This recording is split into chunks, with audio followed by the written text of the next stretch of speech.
Assalamualaikum warahmatullahi wabarakatuh.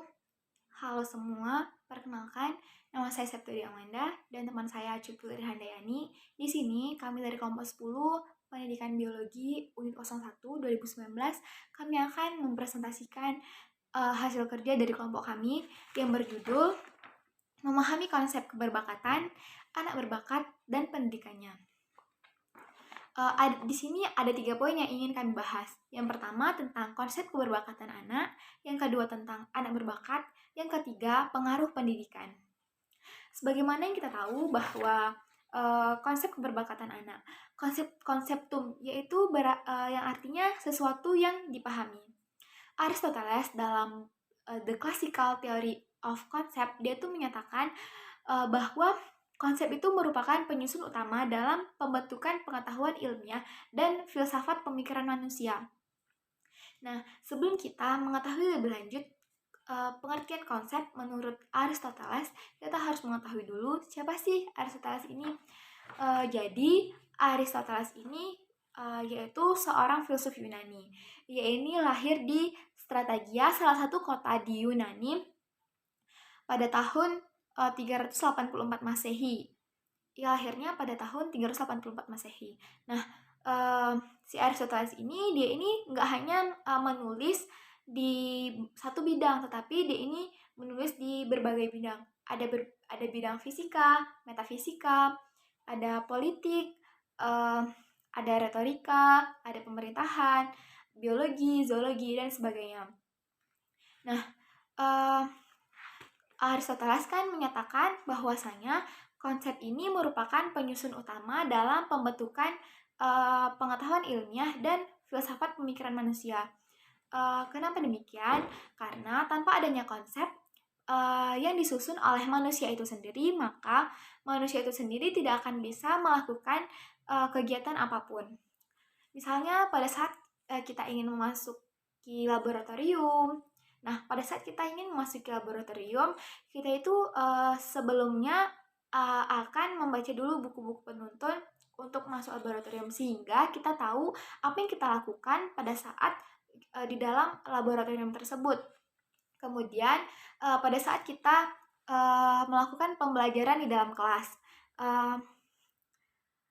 pada saat kita melakukan pembelajaran dalam kelas, itu kan kita sudah memiliki yang namanya RPS atau rancangan pembelajaran semester.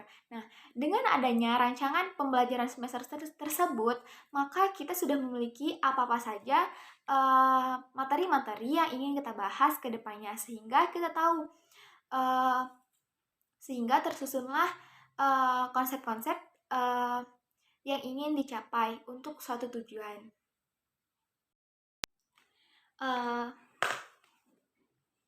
Selanjutnya, selain pengertian konsep secara umum, saya akan juga menjelaskan tentang pengertian konsep tentang keberbakatan, yaitu lebih mendefinisikan tentang keberbakatan ataupun keahlian yang dimiliki oleh seorang anak tersebut.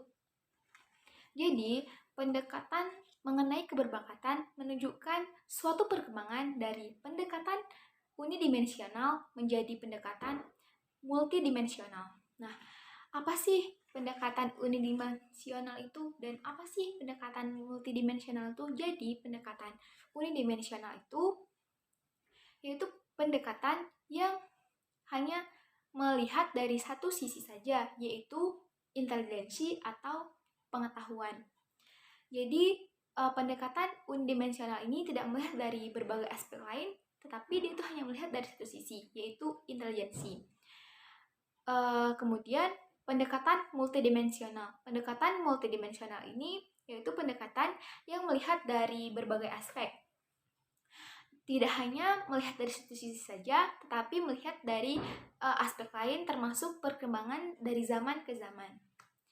Kalau di Indonesia sendiri menggunakan pendekatan multidimensional, yaitu pendekatan yang tidak hanya melihat dari satu sisi saja. Selanjutnya, saya akan menjelaskan tentang jenis-jenis keberbakatan. Jadi, jenis-jenis keberbakatan ini ada 8. Yang pertama, kecerdasan linguistik atau bahasa. Yang kedua, kecerdasan logika matematika. Yang ketiga, kecerdasan musik, yang keempat kecerdasan ruang, yang kelima kecerdasan gerak badan, yang keenam kecerdasan naturalis, yang ketujuh kecerdasan antar pribadi, dan yang kedelapan kecerdasan pribadi. Selanjutnya saya akan menjelaskan apa sih kecerdasan kecerdasan linguistik atau bahasa ini.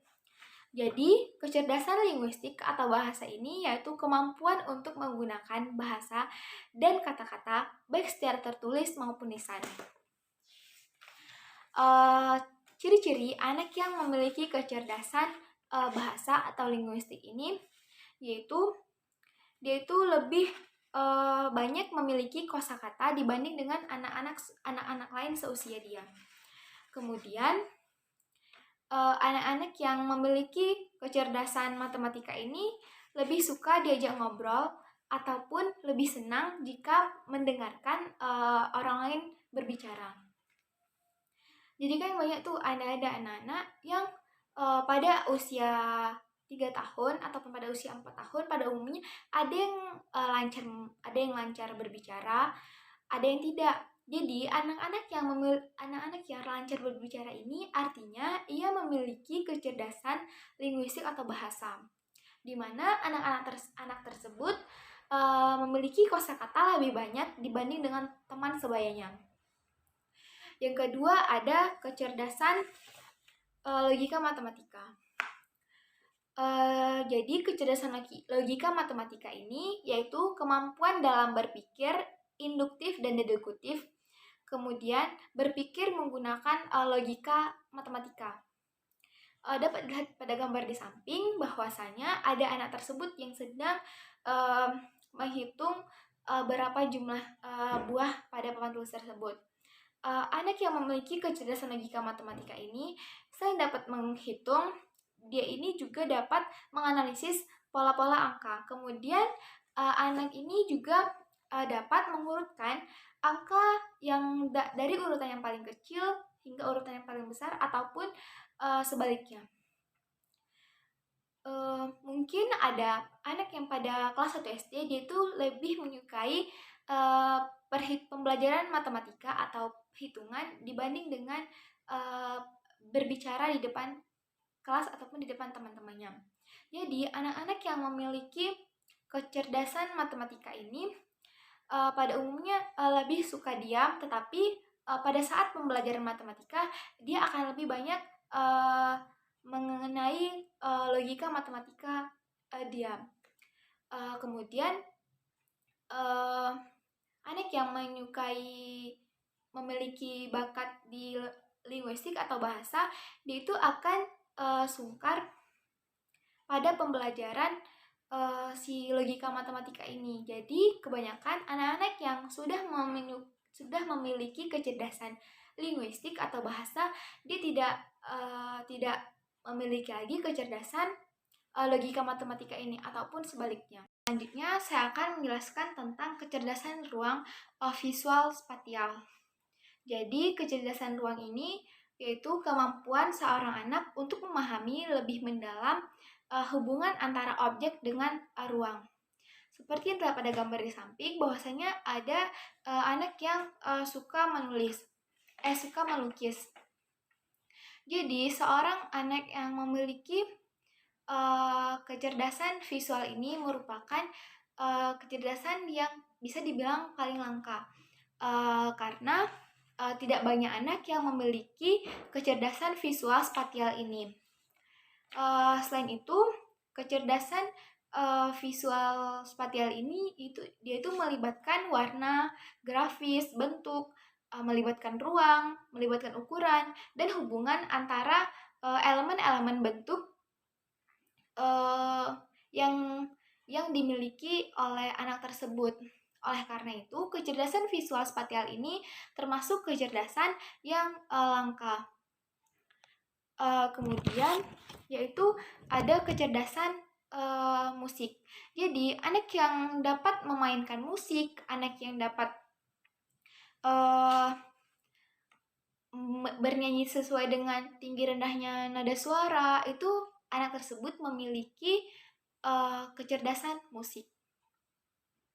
Saya akan menjelaskan tentang kecerdasan gerak badan. Jadi kecerdasan gerak badan ini dia itu kemampuan seorang anak untuk bergerak secara aktif menggunakan beberapa anggota tubuhnya atau seluruhnya.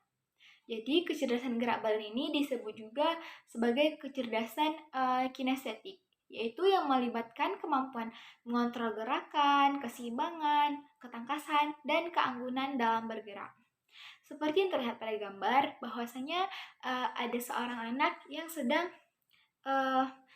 ingin memainkan basket ataupun sedang mengoper bola tersebut kepada temannya. Dengan anak tersebut mengoper ataupun memberikan bola tersebut kepada temannya, maka anak tersebut telah mengontrol gerakannya. Selanjutnya ada kecerdasan naturalis. Jadi kecerdasan naturalis ini kepekaan dan kepedulian terhadap alam sekitarnya. Jadi kan banyak nih ada anak-anak yang lebih suka ataupun lebih nyaman berada di alam yang terbuka. Ada sebagian anak yang lebih suka berada di rumah, ataupun berada di alam tertutup. Jadi anak-anak yang memiliki kecerdasan naturalis ini, dia itu salah satunya memiliki lebih suka berada di alam terbuka. Kemudian anak-anak yang memiliki kecerdasan naturalis ini, dia itu sangat peduli dengan alam sekitarnya. Kemudian anak-anak yang memiliki kecerdasan naturalis ini bisa mengenali jenis-jenis flora dan fauna. Selanjutnya ada kecerdasan antar pribadi. Jadi kecerdasan antar pribadi ini kecerdasan untuk berkomunikasi atau berinteraksi dengan orang lain yang ada di sekitarnya. Jadi kecerdasan pribadi ini melibatkan antara dirinya dan orang lain, yaitu dapat menjalin kerjasama ataupun menjalin komunikasi dengan orang lain ataupun dengan temannya. Anak-anak yang pintar ataupun anak-anak yang mampu berinteraksi, anak-anak yang mampu menjalin kerjasama dengan orang lain, maka anak tersebut memiliki kecerdasan antar pribadi. Kemudian ciri-ciri lain dari anak-anak yang memiliki kecerdasan antar pribadi ini yaitu mampu mengekspresikan perasaan orang lain melalui bahasa tubuhnya, ataupun anak ini akan mudah empati dengan orang lain.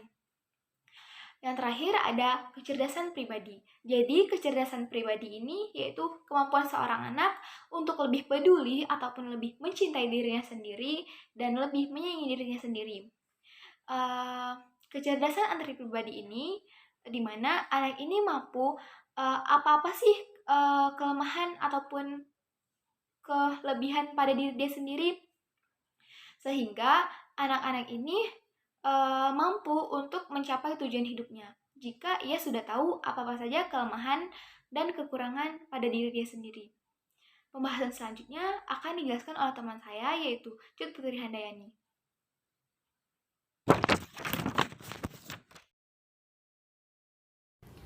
Saya Cut Putri Handayani akan melanjutkan presentasi. Anak berbakat. Menurut Renzulli, anak-anak berbakat itu ialah anak yang memiliki atau mampu mengembangkan kesatuan dari sifat-sifat itu dan menerapkannya untuk bidang-bidang apa yang bermakna atau yang berguna dari kinerja manusia. Bisa juga dikatakan bahwa anak berbakat menurut si Renzulli ini adalah anak yang mampu mengembangkan potensinya. Nah, saya di sini akan menjelaskan biografi dari Joseph S. Renzulli. Joseph S. Renzulli ini lahir pada tanggal 7 Juli 1936. Dia ini merupakan seorang ahli psikologi pendidikan dari Virginia, Amerika Serikat. Ia ini mengabdikan ilmunya menjadi profesor psikologi pendidikan dan direktur pengajaran program anak-anak berbakat di Universitas Connecticut. Nah, Renzulli ini menjadi presiden asosiasi untuk anak-anak berbakat pada tahun 1974 sampai dengan 1975. Selain itu, ia juga mendapatkan penghargaan sarjana terhormat Asosiasi Nasional untuk Anak-anak Berbakat pada tahun 1984. Nah, Renzulli ini melalui teorinya yang disebut three-dimensional model atau three-ring conception tentang keberbakatan. Menurut si Renzulli ini, keberbakatan mencakup 3 dimensi yang saling berkaitan, yaitu yang pertama ada high potential ability atau kecakapan atau kecerdasan di atas rata-rata. Yang kedua ada creativity atau kreativitas, dan yang ketiga ada task commitment atau komitmen kepada tugas. Yang pertama ada high potential ability atau kecerdasan atau kecakapan di atas rata-rata. Juga kita bisa menyebutnya dengan kecerdasan tinggi. Kemampuan ini itu mencakup berbagai bidang kemampuan yang biasanya itu diukur dengan tes intelijensi, prestasi, dan kemampuan mental primer. Nah, diantaranya ada penalaran verbal, cepat menangkap informasi, spasial gagasan yang orisinil. Yang kedua itu ada kreativitas atau creativity. Nah, kreativitas ini merupakan suatu ungkapan atau upaya untuk mengungkapkan atau berusaha menciptakan sesuatu itu dengan fantasi. Nah, sebagai kemampuan memberikan gagasan-gagasan baru, menciptakan hal baru atau membuat kombinasi-kombinasi yang baru. Contohnya ada kreator yang mau menciptakan permainan baru. Dia pasti akan berfantasi dengan pikirannya. Baru setelah itu dia menciptakan permainan tersebut. Selanjutnya ada task commitment. Nah, task commitment ini merupakan bentuk motivasi internal yang mendorong seseorang untuk tekun dan ulet dalam mengerjakan pekerjaannya atau tugasnya, meskipun dia ini mengalami rintangan, hambatan, tetapi dia itu bisa menyelesaikan tugasnya atau pekerjaan tersebut dengan sebaik mungkin, karena tugas atau pekerjaan tersebut adalah tanggung jawabnya. Nah, berdasarkan klasifikasi anak berbakat ini terbagi menjadi 3 golongan. Yang pertama itu ada jenius. Nah, untuk golongan jenius ini memiliki kecerdasan yang luar biasa. IQ-nya itu berkisar antara 140 sampai dengan 200. Yang kedua ada gifts. Anak pada tingkat ini memiliki kecerdasan antara 125 sampai dengan 140. Dan golongan ketiga ada superior. Tingkat kecerdasannya itu berkisar antara 110 sampai dengan 125. Selanjutnya pengaruh pendidikan terhadap anak berbakat. Pengaruh pendidikan terhadap bakat anak. Nah, bakat ini merupakan potensi yang dimiliki oleh manusia sejak ia dilahirkan. Nah, pendidikan bisa manusia peroleh dari lingkungan keluarga, dari lingkungan keluarga yang utama, sebab manusia itu dapat mendapatkan pendidikan pertama, yaitu dari lingkungan keluarga, lalu lingkungan sekitar. Lingkungan sekitar ini juga mempengaruhi pendidikan karena kebiasaan berperilaku itu sangat berpengaruh. Pendidikan di negara kita ini memiliki sistem di mana semua siswa itu diharapkan atau harus mampu menguasai seluruh mata pelajaran yang diberikan. Nah, ada sisi baiknya atau positifnya dalam sistem ini, yaitu siswa bisa mengetahui berbagai ilmu dan tidak berfokus pada satu hal saja. Tetapi tentunya ada dampak negatifnya, yaitu siswa ini kesulitan untuk mengetahui bakat yang ada di dalam dirinya. Selanjutnya ada layanan pendidikan anak berbakat. Yang pertama itu ada kurikulum. Yang digunakan dalam pendidikan anak berbakat itu adalah kurikulum berdiferensiasi. Nah, kurikulum merupakan metode menyusun kegiatan-kegiatan belajar mengajar untuk menghasilkan perkembangan kognitif, afektif, dan psikomotorik anak. Menurut satu, kurikulum itu mencakup semua pengalaman yang diperoleh dari sekolah, di rumah, dan dalam masyarakat, dan yang dapat membantunya mewujudkan potensinya. Nah, untuk anak seperti yang saya bilang tadi, untuk anak berbakat sendiri yang digunakan adalah kurikulum berdiferensiasi. Nah, berbeda dengan kurikulum umum yang bertujuan untuk dapat memenuhi kebutuhan pendidikan anak-anak pada umumnya.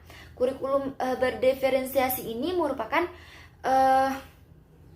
bisa kita sebut sebagai jawaban terhadap perbedaan-perbedaan dalam minat dan kemampuan anak didik. Sehingga dengan kurikulum berdiferensiasi ini, setiap anak itu memiliki peluang besar untuk terus meningkatkan kemampuannya tanpa harus terikat oleh kurikulum umum. Kurikulum umum yang menyamaratakan kemampuan seluruh siswa atau seluruh anak didik. Kurikulum berdiferensiasi ini bagi anak berbakat itu terutama itu untuk mengacu pada peningkatan kehidupan mental melalui program yang akan dapat menumbuhkan kreativitasnya serta mencakup berbagai pengalaman belajar intelektual yang tinggi. Nah,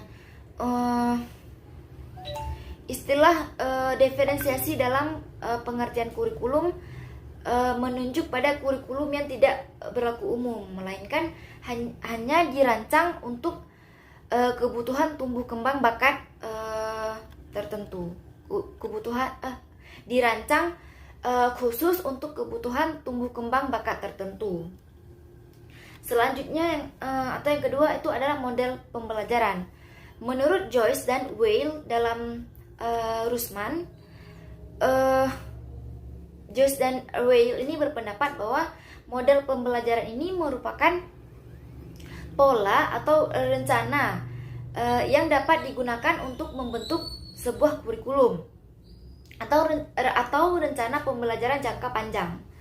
Nah, merancang bahan-bahan pembelajaran dan membimbing pembelajaran di kelas atau lingkungan belajar lain. Sedangkan menurut Saifuddin dan Berdiati, model pembelajaran ini merupakan kerangka konseptual yang melukiskan prosedur sistematis dalam mengorganisasikan sistem belajar untuk mencapai tujuan pembelajaran. Nah, jadi di sini saya menyimpulkan bahwasanya model pembelajaran itu merupakan bentuk pembelajaran yang sudah dirancang dari awal hingga akhir pertemuan yang digunakan oleh guru. Dengan kata lain, model pembelajaran ini merupakan bingkai bungkus atau kerangka yang di dalamnya itu terdapat pendekatan, metode, dan teknik pembelajaran. Yang ketiga ada penilaian. Nah, menurut Perkemendikbud nomor 23 tahun 2016, penilaian adalah proses pengumpulan dan pengolahan informasi untuk mengukur pencapaian hasil belajar peserta didik. Nah, kegiatan penilaian ini memerlukan instrumen penilaian dan teknik penilaian. Jadi bisa kita simpulkan bahwa penilaian merupakan keputusan terhadap hasil pengukuran yang sifatnya itu kualitatif. Untuk penilaian sendiri, dia itu berfungsi untuk mengetahui pencapaian hasil belajar peserta didik. Sampai sekian presentasi dari saya. Mohon maaf dari kelompok kami, dari kelompok 10. Mohon maaf apabila ada kurang kami. Assalamualaikum warahmatullahi wabarakatuh.